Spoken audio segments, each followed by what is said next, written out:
Hello everyone, this is the start of EuropeOn's annual conference. My name is Julie Beaufils, I'm the General Secretary of EuropeOn. So this morning we are going to talk about renovation, skills and recovery. And to start, I will, well, first thank you for attending, thank our panelists, and I will let our President Gérard Constantin say a few words to start together. Thank you. Gérard, it's up to you. Okay, thank you. Good morning, everyone, and welcome to the EuropeOn Annual Conference. While we meet every year to exchange and share our experience in person, we have had to move our event to a digital format for the first time. Nevertheless, we are delighted to still be able to welcome you to our two-part event to discuss the key issues and policies pertaining to electrical contractors and their role in the energy and digital transitions. Our association has gathered electrical contractors across Europe for over 65 years as AIE, but since last year's conference, we have modernized our identity to rebrand it to EuropeOn to better illustrate the shift that has recently occurred in our sector. EuropeOn represents a sector comprising over 1.8 million workers in Europe, 300,000 companies, mostly SMEs, working in local communities, and 200 billion euro of turnover each year. Electrical contractors mainly work in building, infrastructure, and increasingly in e-mobility.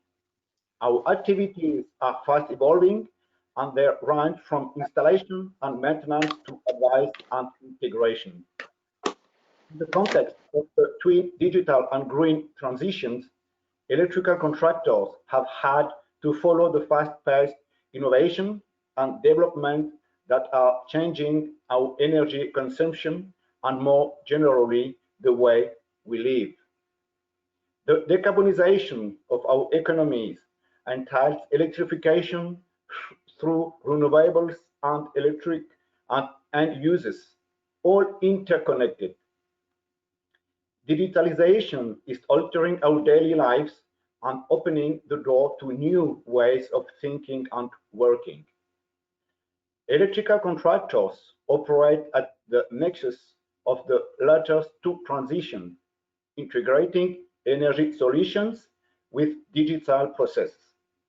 The traditional electrical installers are now becoming electrical integrators.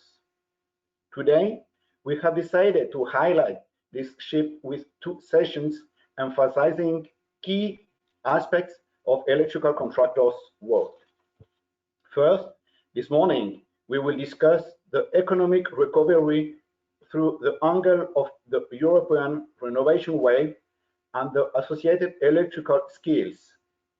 Our SMEs will need to equip their employees with the latest skills necessary for the ambitious electrical renovations that the Green Deal calls for and to bounce back in the current crisis we are facing.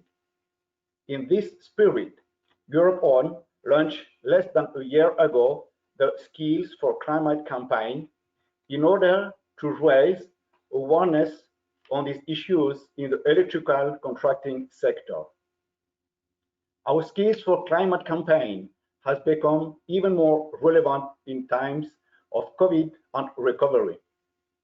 Secondly, this afternoon, we will examine the decarbonization of the transport sector and electromobility. Finally, I want to warmly thank our panelists. I am happy to see that there will be many interesting perspectives brought forward this morning.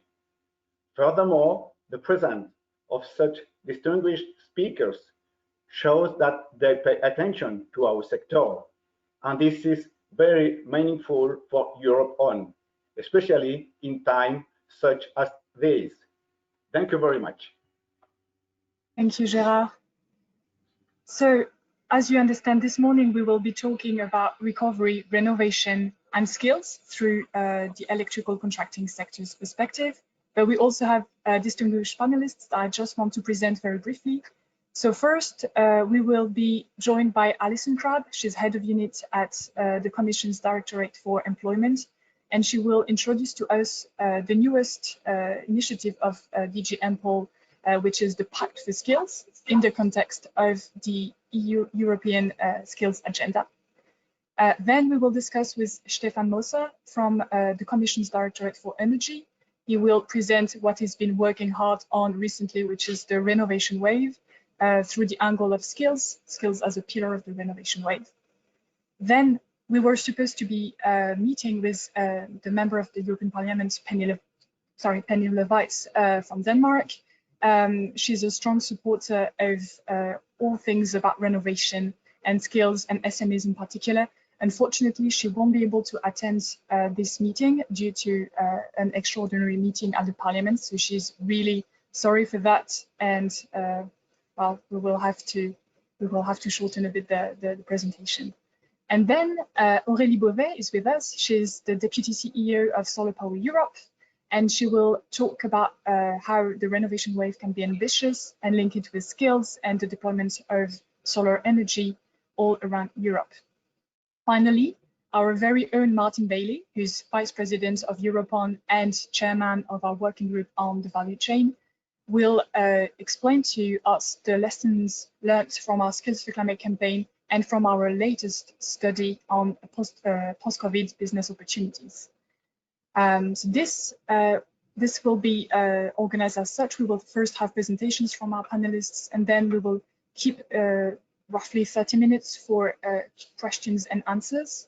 So as you can see on the right side of your screen normally, we have a questions box, so you can already start to ask your questions or during the presentations of our panelists, and we will come back to that at the end of this session. Remember to log on again if you want to talk about e-mobility with us this afternoon. And well, this is all. We will end this discussion at 11:30 Brussels time. Thank you for being with us, and up to you, Alison, for your presentation. Thank you. Good morning, everyone, and thank you very much, Julie and Gérard, for the kind introduction. Very glad to have the opportunity to join you and indeed to kick off this first session of your annual conference by introducing I hope a new momentum you will feel in my presentation this morning around some initiatives for skills launched very recently by my department of the European Commission. So what I would like to touch on in the few minutes I have this morning is the update of the European Skills Agenda adopted by the Commission this summer, and the very first flagship action of that agenda, which is the Pact for Skills. And I hope that by the end of the morning you will have a feeling of how the Pact can be meaningful and important also for your work in your industry. So we can go already, in fact, to the next slide. Thank you, Julie, for navigating through the, through the presentation. I think what I would say in introduction is, and I'm sure you feel it also in your industry, is that we're meeting at a time when the challenges to some extent can feel overwhelming. Social challenges, economic challenges, and I think our perception is that COVID has basically pressed the accelerator button on the challenges and the context that we knew was already there. And Gérard, you referred to this, the digital and the green transitions. Really, this is not new. For years, this has been impacting throughout the economy. And then earlier this year, COVID, as I say, a kind of accelerator button, really pointing up those challenges and calling for us to step up a gear on our work to address those transitions.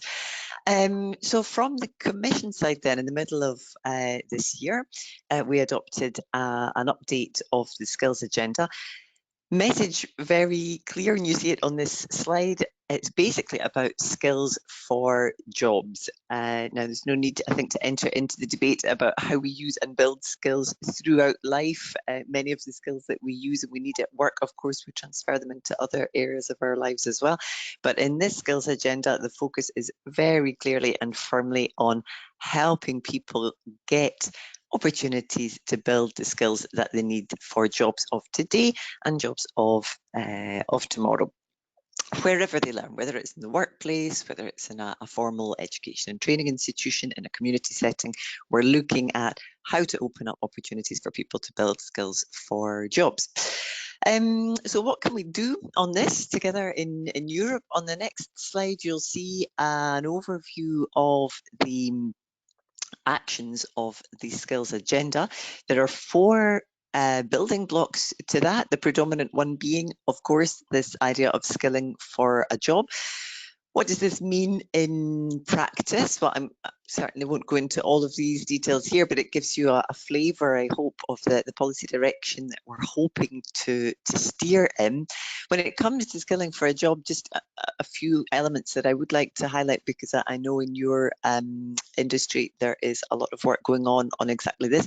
The first one, this question of strengthening skills intelligence. So it's about, on the one hand, generating skills intelligence, whether in a sector, in a region, but also, I think, importantly, about using it, distilling that skills intelligence into policy choices and spending decisions, whether that's public or private spending. So kind of joining the dots between the forecasting, the analysis, the monitoring, and the decisions that are taken based on that intelligence. It's also about aligning policies. This is what we mean by national skills strategies. So really, again, joining up policy efforts and spending decisions across policies, whether it's industry strategy, research and innovation, regional development, labour market policies, education and training decisions, but to have an aligned push when it comes to opening up skilling opportunities. And there are countries, of course, with some very solid experience of that. Others are perhaps slower to embark on that kind of thinking. But the firepower that comes from really aligning policy efforts, I think it's worth exploring for skills.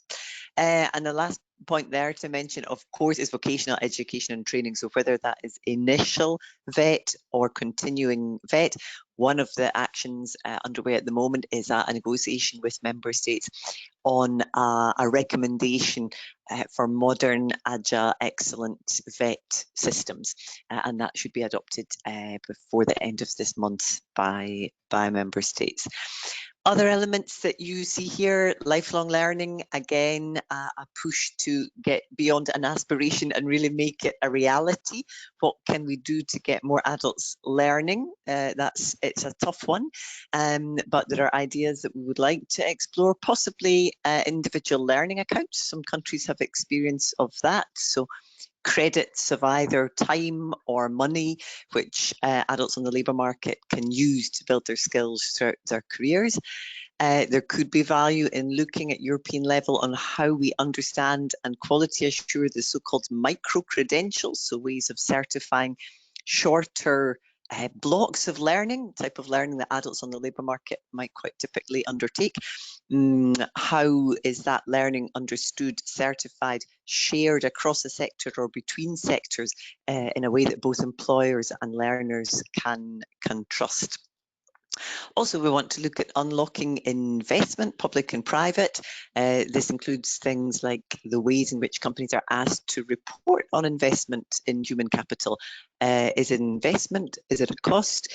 Same question could be asked at national level. How do governments report on spending in human capital, which is typically a reasonably large part of national budgets? So at least space for some reflection on that. And finally, joining forces. And this is what I would like to focus on in the next slide, the Pact for Skills, which is really the first key action of the skills agenda. So the Pact for Skills, what is it? It was launched last week during the VET Skills Week by a number of German ministers and European commissioners. Also industry leaders were present. Representatives of social partners, of course, very important. Basically, it's a call for action, for mobilization, linking up different and diverse actors in the skills field. It's building on initiatives. I know that many of you will be involved already in things like the Alliance for Apprenticeships, European Alliance for Apprenticeships. It builds on that type of model. And it's a call really to industry, social partners, governments, employers themselves, employment agencies, both public and private, to pull in the same direction when it comes to upskilling and reskilling, and to make specific commitments in terms of what each player in their own context can bring to this effort for upskilling and reskilling. On this slide, you see a few examples, and of course, it's building very much on what is already out there. So social partners, you will know very well, there are already long-standing agreements, in some cases, tripartite agreements around skilling. Can they be expanded, rolled out? Can other sectors learn from good practice of some?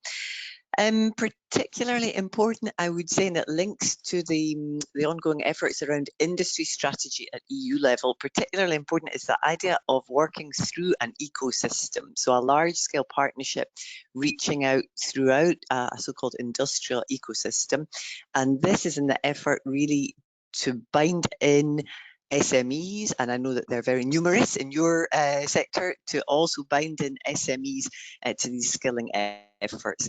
So by really working through the value chain, if it comes to, for example, opening up training facilities or building and sharing skills intelligence together, the understanding in the sector of which new skills are needed for which changing tasks, for which emerging occupations, who in their place in the value chain can do what to move forward on that.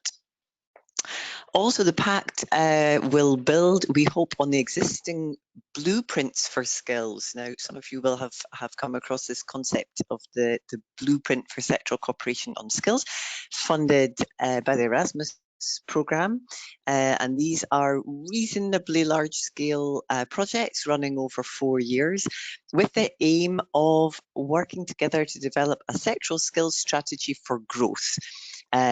So starting with skills observatory type work, looking at skills intelligence, reviewing occupational profiles, or indeed identifying completely new occupational profiles, and then using the evidence in skills intelligence to refresh or create new training offers which meet the needs of those occupational profiles. Rolling that out then throughout the sector, working where needed with regional authorities. Often, as we know, regional labour markets are very regional.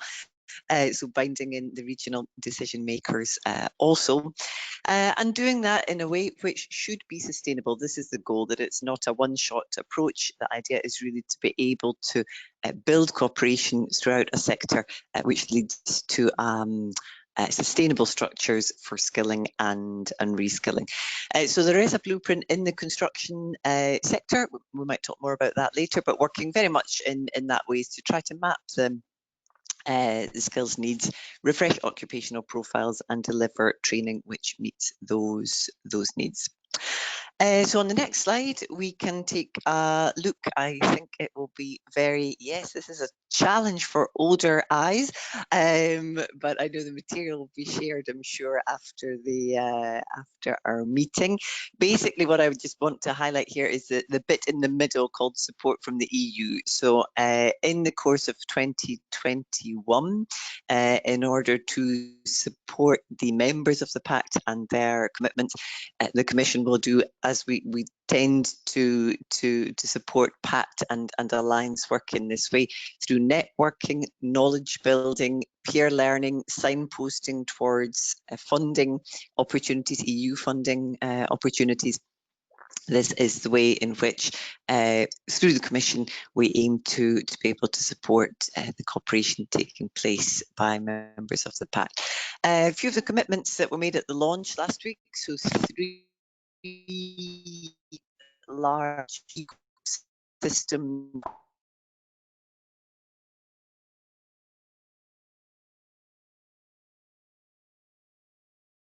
I think we have a slight problem with you, Alison. We can't hear you.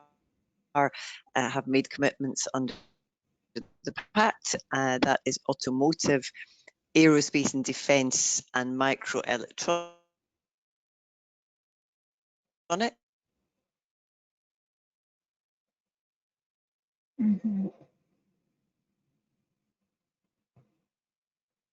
So I'll just allow for a few seconds because I think we are desynchronized. Okay, I think I'm unmuted now. I'm not touching anything. Okay. Can, no, that's can fine. you hear me now? Yes, fine. Yes, that's fine. Fine. Sorry. I don't dare so you touch were my mentioning screen. so you were mentioning the 3 ecosystems with which you've been already working at the level of the practice skills.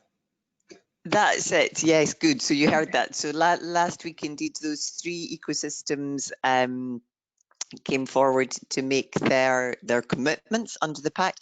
Automotive, for example, looking to upskill about 5% of the workforce each year. That is about 700,000 people, a significant amount of people. And of course, talking about quite significant amounts of funding there, potentially around 7 billion of public and private funding efforts estimated to be needed to upskill that type of number of workers. So in conclusion, and I'm coming to my my last slide, I guess the message I would like to highlight this morning is that the Pact is really a call to action. The policy direction of travel is clear in the skills agenda. It's very much a focus on skilling for jobs. It is a strong focus on adults in the labour market. We know that most people who'll be in the labour market in 20 years' time are already on it today. Hence the interest really of looking at how to build those skills for people who are already in jobs and active. And I think just my last message is around the window of opportunity when it comes to funding, public funding for this. So if you've been following the media at all, you see that the EU is getting slowly closer to agreement on the next budget package for the next 7 years. And in there, of course, you will find the programmes or the successes to the programmes that many of you will know, things like Horizon, COSME, European Social Fund, Erasmus. So they will be there and they will continue to support as they already do work on skilling. But very exciting at the moment is the much more substantial recovery and resilience facility, so-called, something like 670 billion euro for national programming. So this is really for programming and for spending by member states. To support the recovery efforts. There's a number of priority strands that the Commission is encouraging member states to plan for and to put forward investment proposals on. And one of those is skills. There are 7 strands and one of them is upskilling and reskilling. And of course, there's others there that will be of close interest to your sector all around connectivity, green transition, clean mobility, etc. So I think there's a lot of priorities in there of direct interest to you. Member states are asked to put forward their plans by next April. So we're really in a window of opportunity, and I'm saying this to those of you who I know will be well connected at national level and at regional level. This is the time really to press the message for investment in skills in your sector, because there are fresh resources there in the shape of this recovery fund. They're much more substantial than you would typically find in a European programme like Erasmus or COSME or Horizon. So I think there's really a window of opportunity, positive momentum, and I hope that will help us all collectively in the next few months and indeed the coming years to really take our work on skills together to the next level. So thank you for your attention. Looking forward to hearing from the rest of the panel and indeed to discussion later this morning. Thanks very much. Thank you, Alison. Thank you for this outlook on the skilling ambition of the Commission.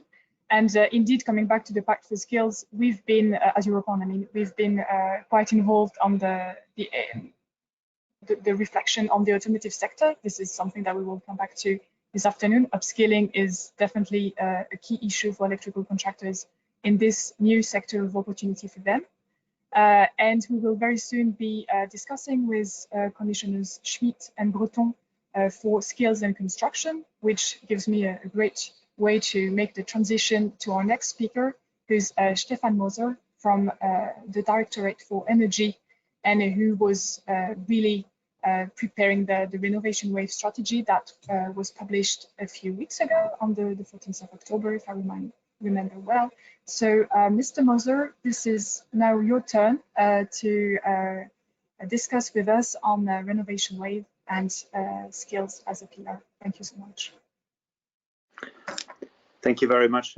Good morning, and thanks a lot for organizing, Julie, and thanks a lot to Gérard for the keynote and welcome also from EuropeOn, and to Alison for the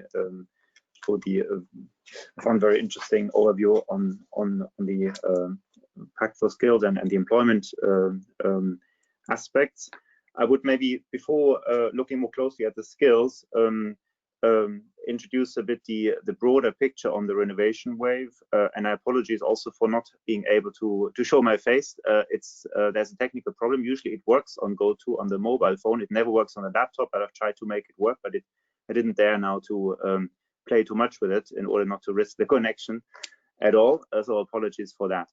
The renovation wave is basically a broad strategy, I would say, multi sectoral and aspects also going into that. It's not just about energy efficiency. I think that is important. It's about greening our buildings more broadly, but also creating jobs, getting out of the economic crisis caused by COVID, by the coronavirus pandemics, and also more broadly improving lives. And that is going beyond the jobs aspects, but rather quality of the services of the housing sector, both residential but also public buildings, in order to improve the quality of services for citizens, really. And that includes several aspects: the quality of schools, of hospitals, and of course accessibility and affordability also of housing for people. So it is a much broader aspect than energy efficiency. Of course, renovations are intrinsically linked to the climate agenda, the Green Deal agenda, because buildings consume more than 1/3, about 40% of total energy, and nearly as many greenhouse gas emissions, 36%, come from buildings. So that is certainly a very important aspect and a key driver. But it would be a wasted opportunity to leave it there and not think more broadly. We have to make sure that there's circularity thinking, that we don't produce waste when renovating in the future, that we can recover precious raw materials, and that we also, as said, try to use renovations as a help for the economy. The housing sector needs a lot of changes in the future, not only thanks due to the climate, but also due to improving living conditions, as said. And therefore, economic activity will have to be increased anyway. There have been some bottlenecks in the past, notably linked to a shortage of skilled labor, of skilled workers. And it provides, therefore, employment opportunities. If we need to upgrade our efforts, we should more than double, at least double our renovation rate within 10 years by 2030, and also deepen renovation. So it creates significant employment potential for people who may have lost their job elsewhere, in sectors where it is on the current basis at least uncertain or even unlikely that they will be able to go back to where they have been before the crisis in the same numbers, at least. Of course, all sectors will survive to some extent, but there may be structural changes, at least in the midterm, possibly even long-term, due to the crisis. We don't know yet, but it may well happen.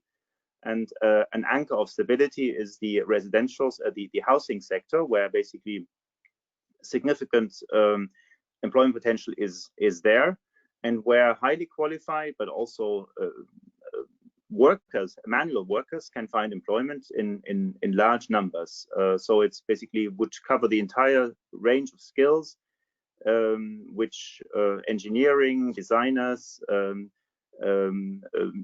people who have technical skills, more broadly IT skills, and of course also manual workers who simply need to could come from other sectors where there's no such employment opportunity anymore.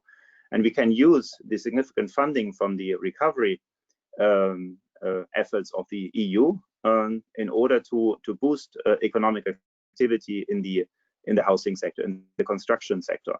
So basically it's a win-win situation: green agenda, recovery, employment, but also then improving the quality of lives of citizens more broadly by having better services from buildings more broadly, public and private residential. We will have to change fundamentally the way of working compared to what has been done in the past, because it's a step change. It is not just a little bit more, but significantly more renovations and deeper renovations. So we have to work at a higher level of planning, not just look at individual buildings, but rather districts, energy communities, have a broader and more integrated decision making in cities, in communities, in order to create synergies and really allow for a larger and a larger impact on buildings. It is very important to integrate buildings as active players in the broader system of society, and that includes, of course, the energy system, but also the transport system, and the recreational value of cities by greening cities. Yeah, so but also air quality improvements from greener buildings, by greening buildings using space which has so far been unused or left actually without any value, empty space, by greening that, or producing renewable energy in those sectors, and making sure that buildings can interact either as producers of renewable energy through solar panels, but also as users of locally produced renewable energy, and have a smart interaction with them. And of course, buildings will have to be also integrated in the digital economy. So we have to make buildings ready for that. We know that there will always be innovation, there will be new tools, but they have to be ready to link up and use smart devices in order to have a more active role, but also maximize the potential for energy savings. A very important aspect, more broadly, is also the acceptance by citizens to have attractive housing, so that it's affordable, but at the same time also aesthetically attractive, and will simply be accepted as some improvement to a city to do a renovation, not just functional aspects, but also beauty, if I may say. That people feel proud and like to be there, and therefore we need a very interactive consultation in advance, so that basically all the desires and wishes of people are at least fully taken into account. So that is what underlies the renovation wave. So it's not, of course, limited to DG Energy. It is going across the entire Commission, from the internal market to environment, climate aspects, then employment, very important, education, and digital agenda. And of course research, innovation, also that needs to go into that, and then of course also very important, the health. A health protection of workers doing renovations, to make sure that hazardous materials are properly disposed of, that they're not exposed to any danger when working on renovations, that this is always fully analyzed, but also then as a result of a renovation that dangerous materials will not be there anymore, and that no newly introduced materials produce any dangerous effects on the people living in the buildings or using the buildings. Indoor quality, but also more broadly the quality of services. And another aspect which is important, a renovation should be fully thought through, also to make up for challenges which are especially present in older buildings, lack of accessibility, so to improve accessibility for people with reduced mobility or senior citizens. So that should always be integrated as well. So it's basically, it's a call on an integrated approach when doing renovations, not just think about one or the other aspect, but use the opportunity to do that. And for that, we need, of course, a very performing construction sector. We need to have an industrialization at the same time as an effort to have aesthetic materials and healthy materials being used, but they also have to get cheaper. They have to be available in larger quantities and cheaper in order to make it possible to execute and carry out renovations broadly in large numbers. Otherwise, we would not get there. And then I think the skills agenda and the importance to have a sufficient number of qualified workers and people involved in renovations is extremely important. In that, the Commission sees several routes to success. So basically, of course, overall upgrading the level of technical knowledge, even for those who are already involved in the construction sector, in the building sector. People have been trained at some points, and they need to basically be encouraged to think about all these different aspects. They may be specialists in one area, but they may not have thought so far because they simply, it was not, I would say, on the agenda maybe 10 or 20 years ago when they did their main training, to think about these things. And what I said now about all these different aspects should actually be presented in training courses at least, and in the when social partners basically discuss also how they best move forward in making sure that the employment force, the workforce basically has all these necessary skills. There will of course also be a lot of on-the-job trainings, but for the young people who move into the sector, of course there should be a significant training effort looking at all these different aspects. And I think that even more so, as we will have to bring in and firstly should bring in for the benefit of the construction sector, but also for the benefit of the people having lost their job, and for other sectors, and of course also for unemployed people who were already unemployed before the crisis. There needs to be also training for people who have never been in the construction sector, who simply may have general skills, but would have to be retrained entirely, I would say, and that will have to be thought through very, very carefully and in a large scale. The good thing is that the construction and renovation sector will provide employment opportunities for a long time, not just a few years. So it may be actually an opportunity for those people to change entirely their careers and move into that sector for the entire duration of their active lives in employment, because we probably will have to have such significant additional effort in renovations for not only 10 years but 20 years or even 30 years to really get through everything we need to do, and then there may be and will hopefully be a significantly improved housing stock which we have across the EU. So to make sure that basically all the old houses will be up to the standard of newly built houses, while of course thinking about protection of heritage and all the different aspects which I mentioned. There's also an important aspect, which is basically using new materials, but that's of course for the industry to see what can be done to improve the role of the bioeconomy and nature-based solutions. So think about innovative materials, and that also requires a lot of new skills for people involved and getting involved in the construction sector. Yeah? So and may also provide opportunities for other professions which have so far not been there, with people specialists in the bioeconomy and how such new materials can actually be best used.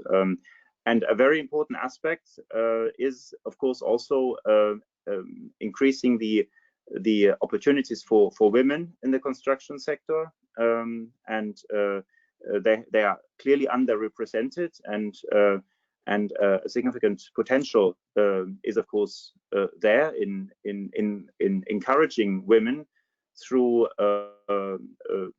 trainings, but also simply encouragement to work in that sector, because they may have been in the past simply by tradition have been somehow, it's not my thing, I shouldn't get into this, it's and so on. So it requires really a significant effort also for women and SMEs to have better access to information, and I think that's that links to what we try to do in the Renovation Wave, to create one-stop shops really for citizens, and that of course can also then include people who may be interested to move into the sector for employment, and SMEs to get access to information which so far they have not had, also about training and apprenticeship programs for their own workforce, and for social partners who may not yet be specialists in that area, that they have easy access to what has to be done to attract new talent in that sector. I mentioned already the occupational safety and health perspective. That is extremely important, and that could also improve the attractiveness of working in the sector if basically people interested get the reassurance that it is safe and healthy to work there, because often it's still a cliche of the dangerous sector and it's not for me, and so on. So that has to be of course overcome. Alison mentioned already in comprehensively the Pact for Skills and the different funds which the Commission has under Next Generation EU, European Social Fund, and the Just Transition Fund, and the different skills programs which we have. So I think there I don't need to add anything anymore. And the Commission provided also an action plan basically in the Renovation Wave on skills, but also beyond skills. Maybe I just summarize briefly what we are going to do. We're going to propose minimum energy performance standards in a phased manner, and of course targeted and reasonable introduction, but that is something which member states have already done in order to provide the direction. Then also do improvements on energy performance certificates and audits through revision of the main directives in the energy sector. Then of course on the funding side, there I may refer just to a document which we published at the same time as the Renovation Wave on the funding opportunities, the different instruments. Alison mentioned already on skills, but more broadly how this all interacts. And then I just mentioned also the importance of capacity, technical assistance, one-stop shops to be set up to make sure that the local actors, and often the action is taking place at local and regional level, get the necessary information from the EU side, but also from the national environment in the national languages, but also the national regulatory environment, that they can understand how to execute renovations from the start until the end. And then I mentioned sustainable construction, life cycle thinking, and digital aspects. And then a last aspect, maybe heating and cooling, as a very important area to decarbonize the sector. And at the very start, I mentioned already the importance of public buildings, but that, of course, for the skills and for the construction sector is the same. But public procurement will have to be improved for member states in that respect.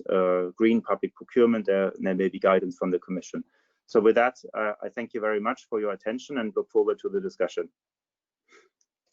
Thank you, Mr. Moser. Thank you for a very wide outlook on the renovation wave, and I think that you made it very clear that the renovation wave is not just about construction. It's really a 360 degrees strategy, because it has so much to do in the context of recovery that we are undergoing, with jobs, with skills, with as well decarbonization of the building sector, but the decarbonization of the economy as a whole. And this is why I would like now to turn to Aurélie Beauvais, who's the Deputy CEO of SolarPower Europe, to talk more closely about solar energy decarbonization of the building environment. And I'll just make sure that you can speak. Yes, I can speak. Great, thank you. No worries. So thanks a lot, Julie. I'm very happy to participate to the opening of EuropeOn annual conference, and congratulations, because we all know how hard it is, if not much harder actually, to organize such things online. So very happy to be there, and thank you to Alison, Stefan, and Gérard, which have already painted a very wide picture, and there are a lot of elements that we can reflect on in the discussion. So indeed, so what I wanted to do today, and also as we discussed with Julie, is maybe also to provide a bit of a bridge between what we're discussing at the moment when it comes to electrical contractors and skills and the solar sector. So there are a lot of synergies, in fact, in the work that we are doing, not only because we love electrical contractors, but also because we need them very much in order to bring forward the ambitions that we have. So maybe if we can go to the first slide, then the second slide. Thank you. Super. So, I mean, the first thing is that when we look at solar, we really think that it's about time to also change our perception on the fact that it is not only something that will generate energy on buildings or electricity, it is also something that will entirely participate to the agenda of the renovation wave and of achieving Europe's energy efficiency targets. So when you look at on-site solar, you see that using and deploying much more solar on buildings and rooftops is absolutely essential to support the achievement of our climate targets. So having a further emission reduction, we calculated that if Europe was to meet its potential for rooftop solar, we would reduce our CO2 emissions by 7 million tons per year, which is not negligible. On top of that, switching to electricity compared, so and even more solar powered electricity in buildings compared to the actual uses in heating, which are mostly driven by gas, which is much more intense in terms of primary energy, we would also achieve a reduction of our primary energy demand by 30% already in 2030, which is significant and a significant contribution while we are in a situation where the EU and member states realize that it is not that easy to decarbonize the building stock, and it is not that easy to have further energy efficiency savings. And so we also need to think out of the box. And one way to think out of the box is also to link energy generation technologies with energy efficiency, as it was not necessarily done in the past. Energy efficiency first can also mean deploying solar on rooftops. Obviously, there is the notion of energy system integration, which is very important, and it comes back to the question of skills. When we look at rooftop solar installations, we are completely embedded in the structure of a building. We are completely embedded with the electrical infrastructure, and you're looking at making the building a part of the whole energy system. And this is where the electrical contractor is the key missing link to have this whole system integration happening. So that's a bit of an overview of the contribution of on-site solar to a successful renovation wave. And then what is also good news is that the potential is absolutely huge. So if we go to the next slide, we see that basically, so we are very far from really harnessing all the resources that we have in Europe when it comes to solar roofs. What you can see on your left is basically the breakdown of solar installations per country. What is in yellow is the utility scale. What is in blue is residential. So what is interesting is to see first the great disparity amongst member states. Some almost have only utility scale, some have mostly residential or commercial and industrial installations. That means also we have a lot of leeway ahead of us to rebalance this picture and make sure that when it comes to harnessing the potential of distributed generation, we have a more balanced picture across EU member states. Today, still 66% of the total PV capacity installed in Europe is decentralized, meaning residential, commercial, and industrial. Looking at the volumes, obviously commercial and industrial rooftops have the biggest share because they're so big, but residential is really making a big progress. And I think it was the IEA that also forecasted at global level that by 2024 we will have more the overall installed capacity of distributed PV will be even higher than for onshore wind. So that is really a stupendous path of growth we are looking at. Yet today we have only 77 gigawatts of rooftop solar installed in Europe, and according to various studies, the potential could be even higher. When you look at the Joint Research Center study that was published in 2019, we are looking at a potential of at least 680 gigawatts of solar rooftops in Europe. So that is only looking at, so the GRC only looked at cost-efficient roof potential. So we're not actually talking of all the roofs, only those where it makes sense. And if you look at our 2050 study, where we modeled 100% renewable scenario at SolarPower Europe, we have found that the prosumer capacity in Europe could reach 1,300 gigawatts. So that is absolutely huge. And this is absolutely good news in the overall discussion of the renovation wave, the green recovery, and the skills, because if we go to the next slide, the key aspect of solar is that it is a job creator. And the key ambition of the renovation wave is to make it also a full part of Europe's growth strategy and really a driver, a vector for job creation and economic opportunities across member states. If you look at the next slide, I mean, solar rooftops are really, in terms of job creation, the most performant energy technology. I mean, when you look at the graph on your right, you have a bit of a ratio between abatement cost and job creation, and so you can see that rooftop solar is the technology worldwide, but also in Europe, that offers the highest level of job created amongst any power generation technology, and also per CO2 emission ratio. So that is really a very interesting synergy for the renovation wave. And from our perspective, it can be harnessed quite quickly if we were to develop ambitious programs for rooftop solar on all of Europe's building. It's already happening in many parts of the world.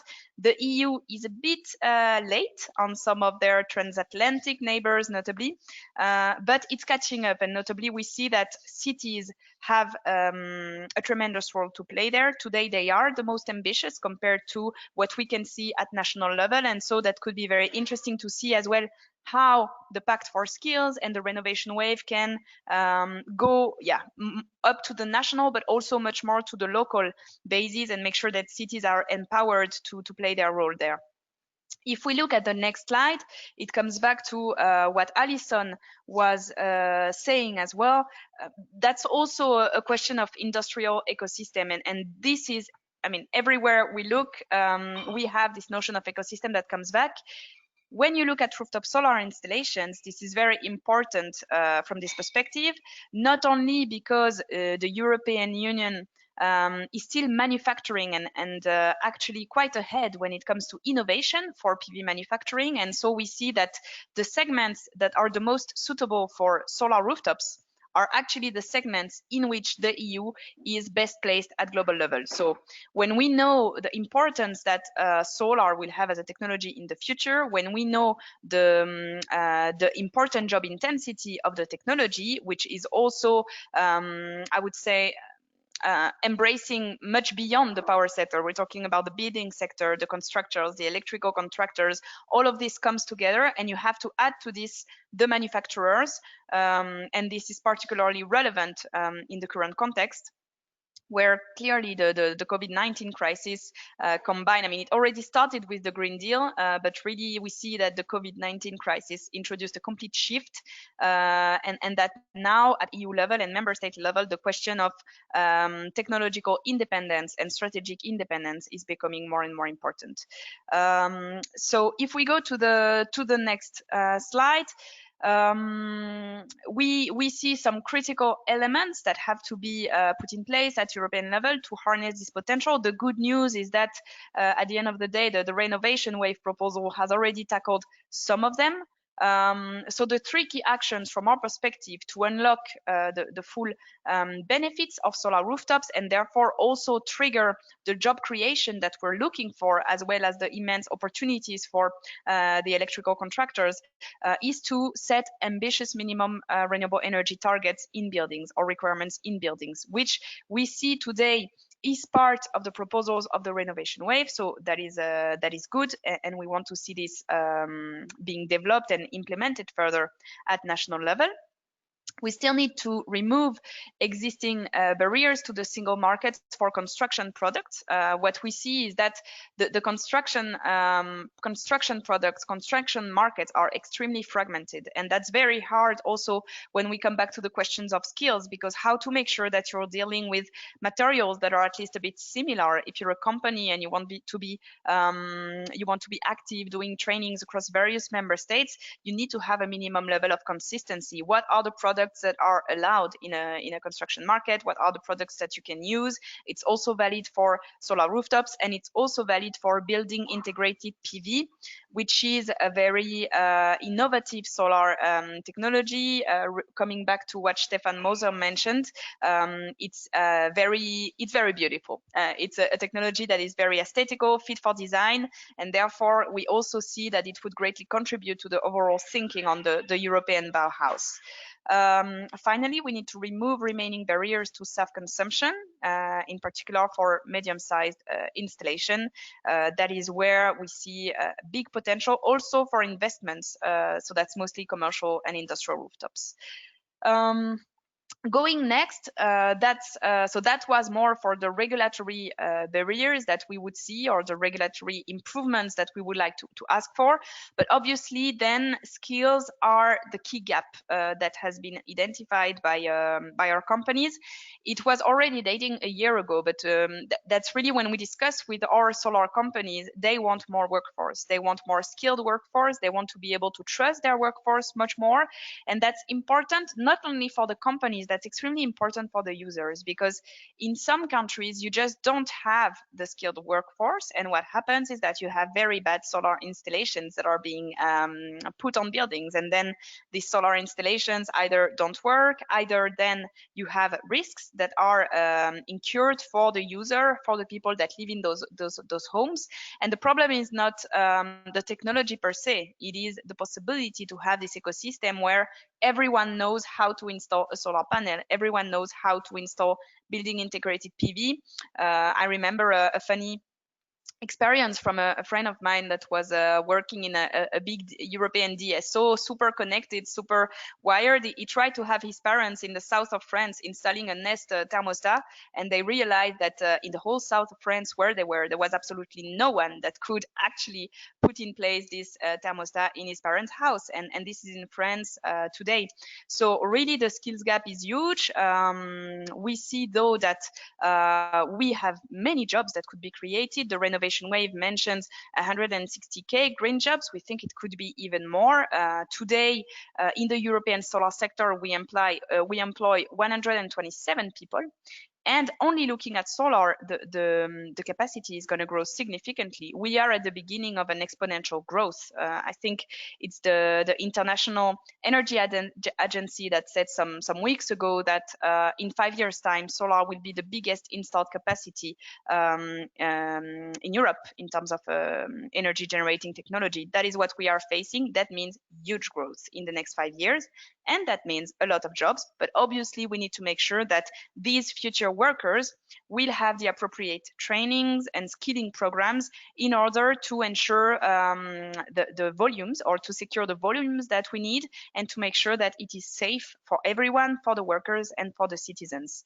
That brings me to the last part, which then is simply to talk a bit of what we do at SolarPower Europe, and together with EuropeOn, and maybe what we could think of at European level together with the EU Pact for Skills. So first, on our side, we are very proud supporters of the Skills for Climate campaign, which has been launched by EuropeOn. We think it's a decisive initiative. It is extremely important to put together all the players. Energy system integration also means electrical contractors need to discuss with charging with Avere from the transport side, with SolarPower Europe, with Wind Europe, with everyone, to understand what are the common skills that we need also, because in fact the electrical contractors are going to be very important for more than one sector. We have launched a partnership with Google that we call Google Grow. And here the objective is to promote careers in solar. So what we've seen is that, for example, today, if you're a young person in a university, maybe you have absolutely no clue what are the jobs in the solar sector. At least I had no clue when I joined the solar sector 3 years ago, and I was already quite involved in the energy sector for some time. So what are the jobs that we have in our sector? And this initiative that we will do with the Grow with Google initiative is to have in various member states some workers that can explain in channels that are available for everyone what is the job that they do, what they like in this, what it means, what is a typical day, but also what kind of studies they did and what kind of trainings they had to take in order to become this professional. And the thing is that when we wanted to look ourselves at the solar trainings in EU countries, it was not that easy to find. And so if it's not so easy to find for SolarPower Europe, how easy is it to find for a worker that wants to reskill itself? I think it's a complete nightmare. So that doesn't seem like too much of a complicated thing to do, to gather actually all the training centers can contact in Europe and make sure that there is an appropriate communication at member state level for workers that want to reskill themselves, or just young people that are entering the job market today. And there is a big matchmaking to make, because we have many young people that are very concerned about their future and will they be able to find a job when they go out of their masters. And at the same time, we know ourselves that we are already looking for workers. So this gap must be filled. Finally, I mean, in terms of EU level, I think the EU Pact for Skill is a very promising development. It's very good to also go cross-disciplinary. The relationship with academia and universities we see is very important. We already have some companies that have by themselves established partnerships with universities, especially when they have very specific technologies like building integrated PV. They sponsor kind of a university bachelor, but at the same time they know that they will have what they need at the end of the courses. So that can be very interesting. We're looking at providing also certification for training centers. So not only for workers that you can say, okay, I have this stamp so I can work in your building or with your companies, but to make sure that training centers across Europe have the same level of exigence and propose the same kind of skills set to the people that are going through them. And that is something that we want to develop on the solar side, but that would be definitely relevant on the European side. And yes, we always thought that looking at other programs like Erasmus Plus in general, or why not having a EU 2020 call to have more tendering info trainings or info trainings done in every member state, but also supported by the EU. That could be something very interesting to look at. So voilà, that was it from my side. Thank you. Thank you, Aurélie, and thank you for shining a light on skills and, sorry, I really wanted to say that, on skills and jobs. I really appreciate that you insisted a lot on local jobs, because this is really what electrical contractors are about. We are really present on all territories, working in local communities. So that's something extremely relevant. And I think that with your presentation, we have a better idea on the great diversity of careers in the electrical contracting sector, because people usually have the idea that we mainly represent electricians, you know, very traditional electricians coming to fix a lamp or light a home, etc. But that's really evolving very fast. And this is why for the last presentation, we will be talking with our Vice President, Martin Bailey, on a wider angle, which really is about renovation skills, but also recovery, and how can the jobs expand, the job become more diversified in the electrical contracting sector, and what are the new or emerging business opportunities regarding that sector. Just before you talk, Martin, I just want to remind our attendees that they can ask their questions in the question box. I see that there are a few questions already arriving, but please continue, because we will soon start our Q&A time. So Martin, it's up to you now. Thank you. Okay. Oh, good morning, everyone.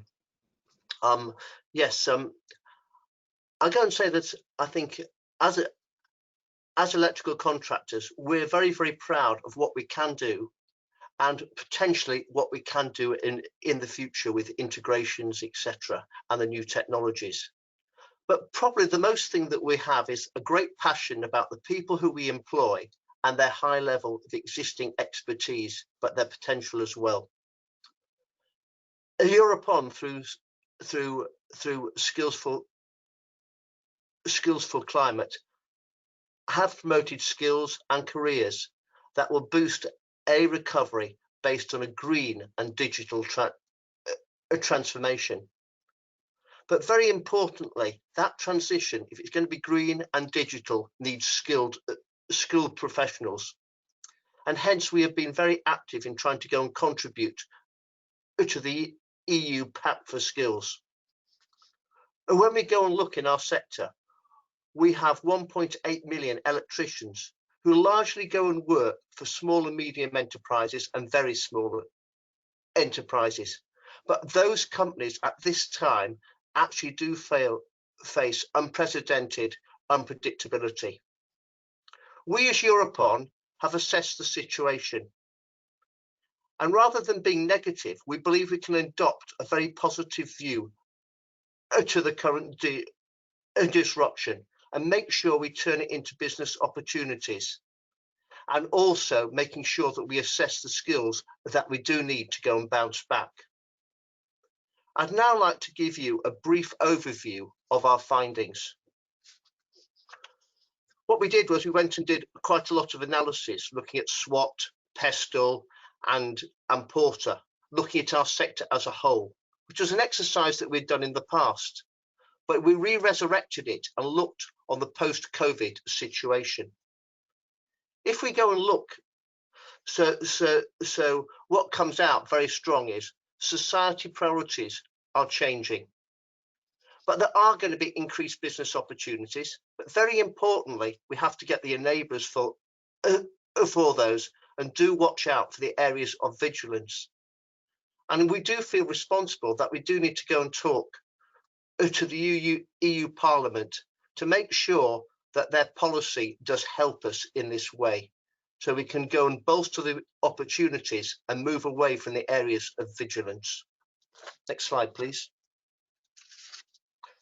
Our society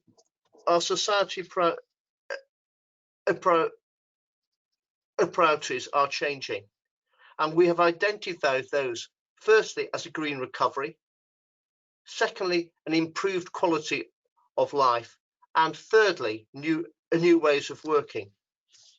I won't go through each one of these items, but I'll highlight the key ones, but all of them really are integral to each other. We believe electrical contractors have a key role to play in addressing these priorities. By doing so, we can create or develop business opportunities which will contribute to the recovery of the European economies. With almost 2 million electrical contractors across Europe, we are in a position to make a real change. As an example, if we look at item 1 under the main business opportunities, we have to develop the customer services. Electrical contractors do not just install electric cables and solar panels. We can also advise clients on how to improve their energy management, how to make best use of office space based on centres and captors, and what existing public supports are available for renovation. However, such expertise does have a cost and will enable electrical contractors to contribute to trigger a green transition by enabling clients to make informed choices. We are also very active in making digital change happen, which is point 3. Whether it's by concretely deploying a fibre cable or by advising clients based on data analysis. And we're getting very much involved in BIM and energy management. Just looking at the pandemic, we can even play a role in helping on containing it by installing and monitoring on contactless technologies, contactless lights in business offices and public administration, hand-free taps, automatic people count. The list is extensive. I'd now like to move on and look at some of the enablers. All these opportunities do need some prerequisites or enablers, which is point 7, to assess and take advantage of the new ways that we have learnt since COVID. Many things with COVID has disruptive activity. We have sometimes acknowledged that planning and meetings now have been improved due to the constraints forced on the work sites. And this is worth exploring further. We must also better highlight the positive role that we have in green and digital transitions in order to attract more and young workers. Our sector is diversifying and ageing, so we need to attract more candidates. The careers are evolving very fast from traditional image of electricians, and we now define ourselves as integrators with digital and transdisciplinary skills. In most European companies, we have been pleased to interact more closely with policymakers in task force and public debates to prepare the recovery of our economies. We have seen a lot of our national associations step up and take leadership positions in construction and service in this area. And following that, government are now coming much more to us. But we must go and develop these activities and make sure they're entwined with green and digital transition. And therefore, the more we will partner, the more it will be beneficial to all. Although we're taking a positive look on the future of our activity, we cannot overlook that there have been multiple areas of vigilance, namely obstacles that could undermine our efforts to bounce back. A quick fix could be preferred by politicians over a green recovery. A green recovery needs large and lasting, very importantly, lasting support to accelerate the energy, green and digital transitions. The electrical contracting sector, mostly small businesses, and we are sensitive to crises. Cash flow is a big issue, and many of those businesses may struggle to recover. Small and bigger businesses are also suffering from a slowdown in demand in 2021, and there are possible shortages in the supply chain. Finally, this is a bad time to go and hire and train new workers, which could accelerate the workforce shortages we have already experienced here and there. I'd like to now move on to what we would like the politicians to assist us with. These reflections lead us to formulate policy asks. We are in a position of refining them in our report, which will be released in January 2021. These policy asks will be both addressed to national and European decision makers. One good example regards the national recovery plans that member states are about to present to Commission. We need national governments to focus their regulatory and financial actions towards a green and digital recovery, rather than a quick fix. We need European policymakers to assess that the ambition is high enough with binding targets if need be. We need public authorities to lead by example with new ambitious green and smart public procurements, and also by renovating public buildings with contactless technologies. COVID has shown us the importance of connectivity and data. High quality infrastructure must be deployed, and public data must be available all over Europe in an open, standardized and readable format. Coming back more specifically to skills, we call on policymakers to join us in raising awareness across Europe on the job opportunities in our sector. The electrical contractor sector is fast evolving with new careers and increasing focus on green and digital transitions. Therefore, support for up-to-date skills programs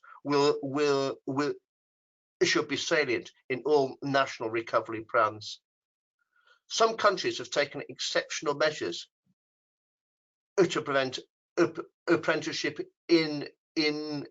enrollment from plummeting in COVID times. This should be the case in all countries. As a conclusion, our final report will be released in January 2021. At this occasion, we will hold a new public event, and we will be happy to see many of you again, hopefully. Thank you. Thank you, Martin. And this was the very last presentation that we had today. Well, this morning at least. So, so now we can turn to questions from our attendees. I feel that we have a bit less time than what we had assumed at first, but I can't really complain because as far as I'm concerned, I really appreciated all the presentations that you did. I think that, well, we were meant to talk about recovery, renovation and skills, but it goes way beyond, and it was all very interconnected. So I think that, yeah, you really gave us food for thought today. And so now you can go on the question box and ask your questions, and I will start with the first one that I see. So I will just read it first to be able to bring it to you. Okay, so I've got a question. I think it's addressed to you, Alison. Yes. So the question is, electrical contracting careers and more generally technical education suffer from a lack of positive image and attractiveness in many European countries. And this is something that indeed we've been discussing at EuropeOn. And so the question is, how do you think that the EU can concretely help to promote these careers and change the image of these careers and technical education?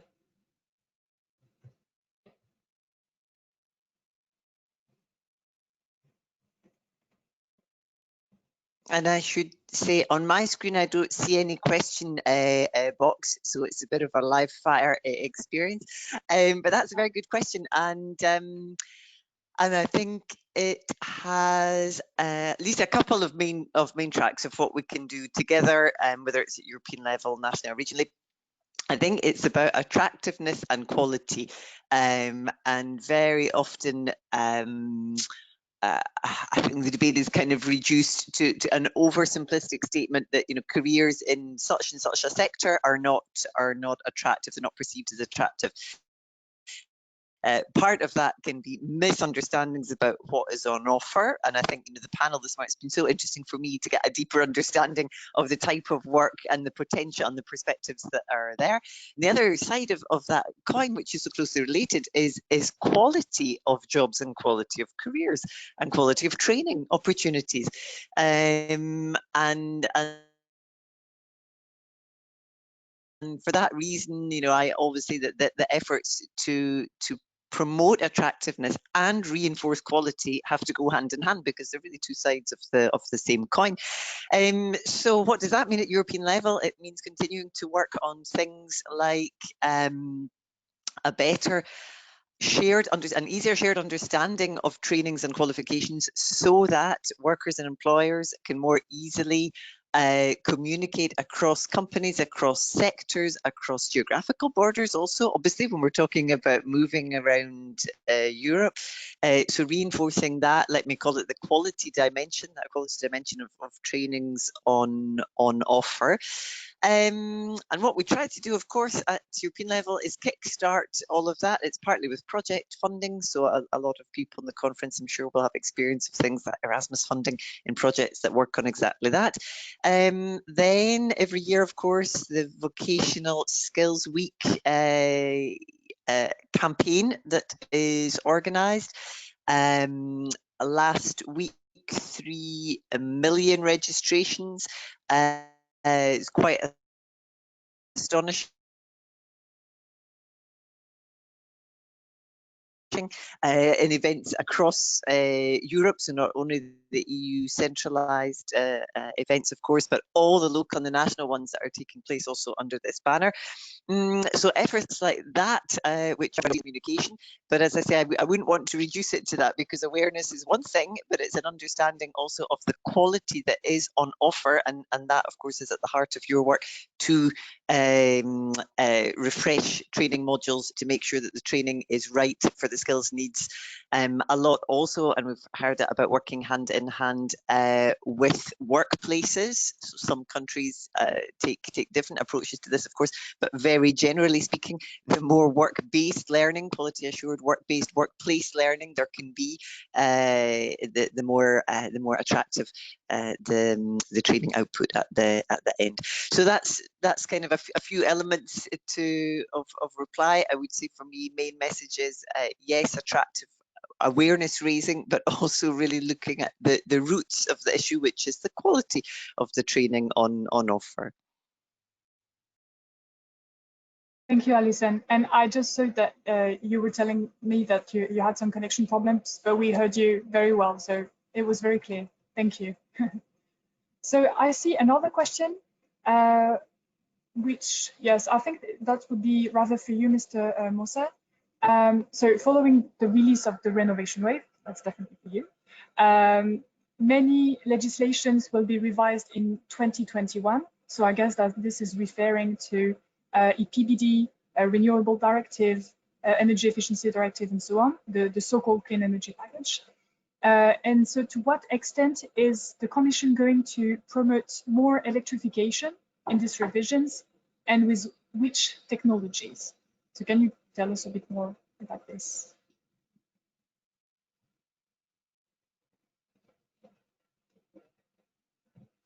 Thank you very much,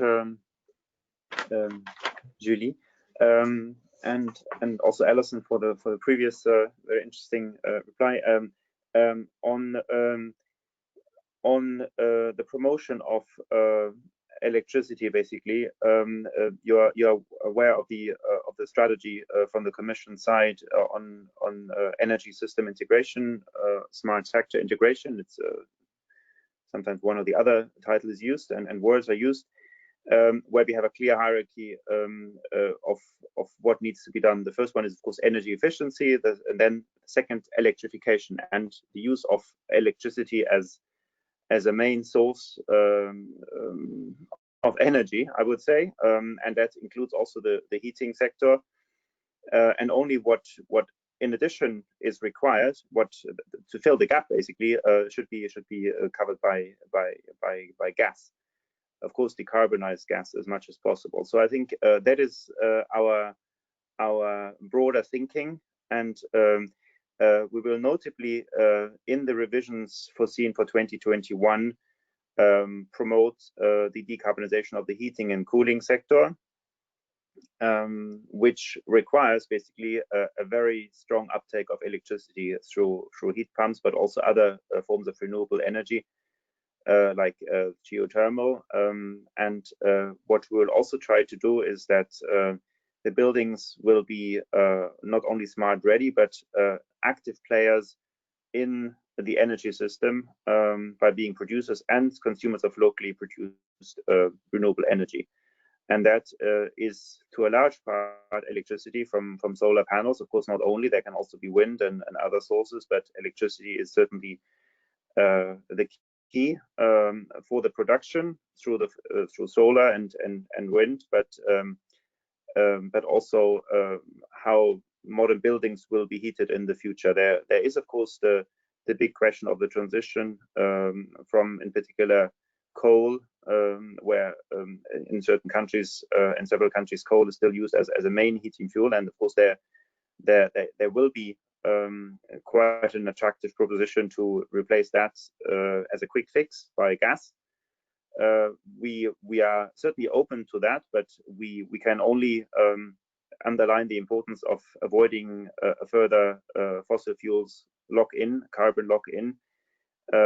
Anything which is done on gas needs to be ready for a decarbonized gas system in the future and cannot be based on natural gas only. So that is, I think, what we are calling for, and of course use the highest and most efficient technologies which exist in that respect. But basically, it's the package for 2021 will be an implementation of the energy system integration, smart sector integration strategy, where electricity will play the major role in the future system. Okay, well, thank you, Mr. Moser. Very clear. A lot for heat pumps in particular.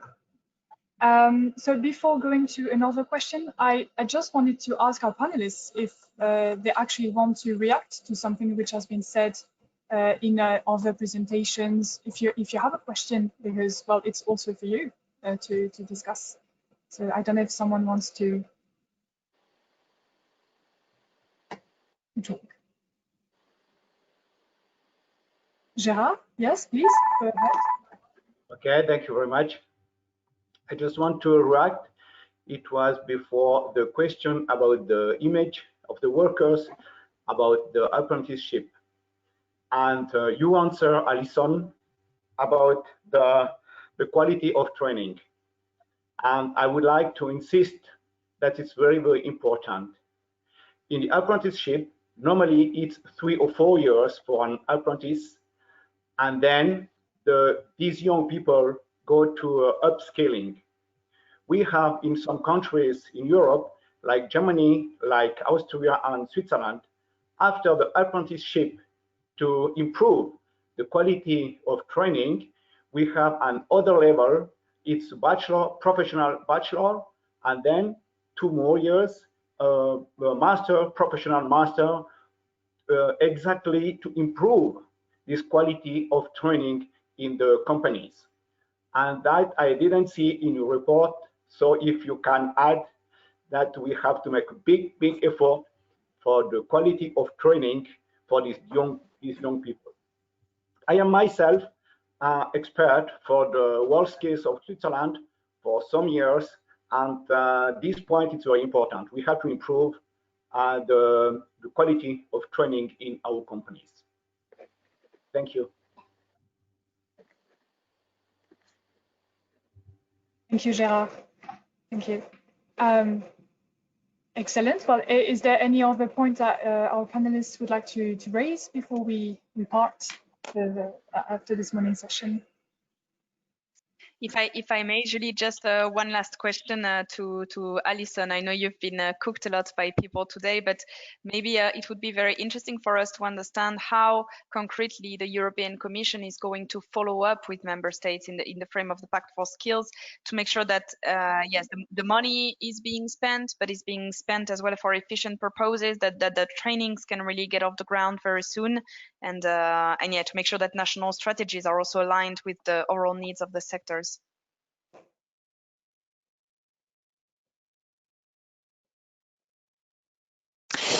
Thank you. Yes, that's a good question, because commitments are one thing, but actually putting it into practice, as we know, even with goodwill, is more challenging.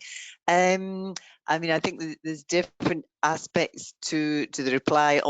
Every strand that you mentioned there, so the recovery and the reform plans being a big one at the moment, of course, that has its own let me call it kind of support ecosystem, where member states and commission services will have an exchange on the plans.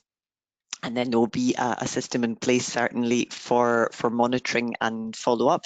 To be seen, for those of you who are Brussels watchers, to be seen the interaction with the European semester. So you know the system where every year member states receive so-called country-specific recommendations.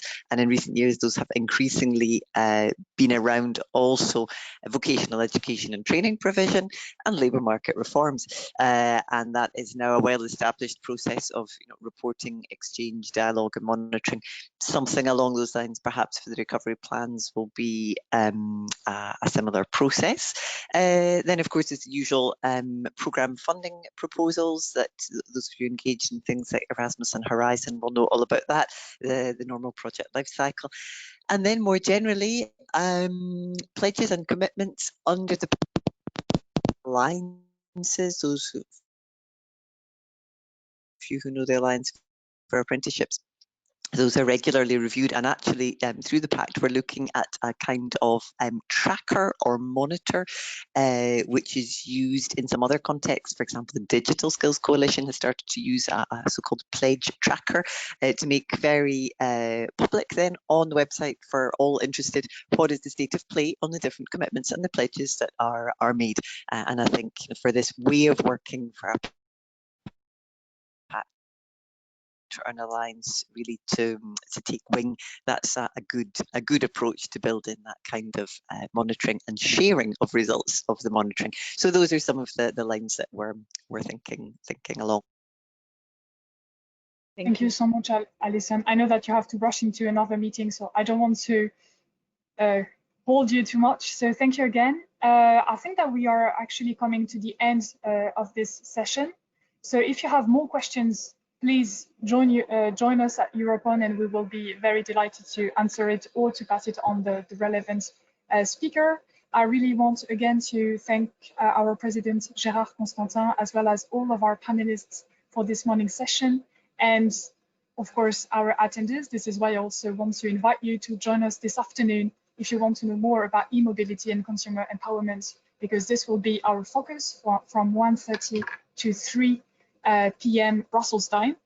So, well, let's keep in touch. Thank you again, and have a very good day.